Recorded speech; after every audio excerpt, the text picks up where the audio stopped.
I'll start off with you, Johannes. Olaf is such an interesting figure in this show, considering his stance on like religion in the Vikings. And what I found so interesting about the pagan versus Christianity conversation is that there are still like echoes of those kinds of like ideological battles going on even today. Like, so were you thinking about that while you made this show, or were you kind of just trying to stay in the era?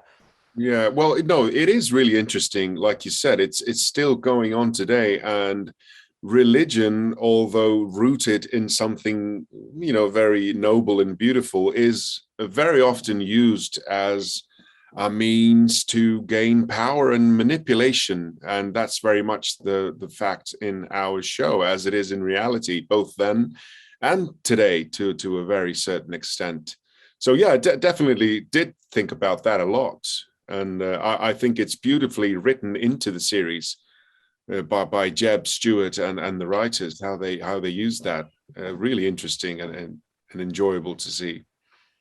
Yeah, and I think I mean, it lends a sense of sort of impending doom, considering like the internal conflicts of the Vikings. And, as you guys obviously know, the show sort of is happening at the end of an era for these characters. And for Yeah. you, Bradley, in playing such a prominent figure for the Vikings during this period, are you letting that influence the performance at all? Or are you kind of just, letting the scripts guide you and fusing that when it gets there? Yeah, it's a bit of both because obviously Jeb has mined the same resource material as I will have read in doing my research. So the character is an historical character. And Jeb has, as I say, has mined this. It'll be the same information that he's looked at that I will have looked at, and he will have taken elements from the history and woven them into the drama. So my job then is to come along and try and lift off the page elements that Jeb has put there, and try to bring him to life and create a 3D, hopefully grounded character that people can enjoy. Yeah. And so you kind of mentioned, but do you guys do a lot of research for these roles? Like, would you sit down and read a big history book, or do you kind of try to stay almost unaware in a way, so that way you're also kind of surprised and, like you said, can kind of play into the movement of the story versus approaching it from this sort of overarching lens? Well, it's just too tempting not to look at it because all the material is there.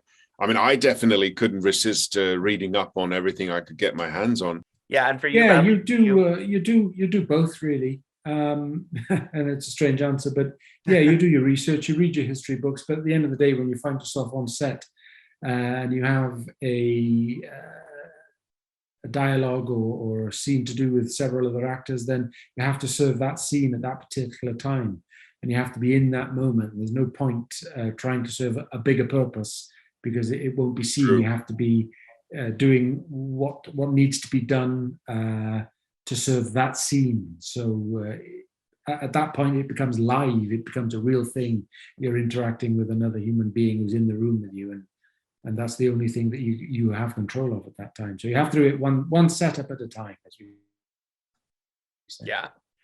Awesome. Well, I think that is all of my time today. I just want to thank you guys for your time. I really appreciate it. Congratulations on the show once again.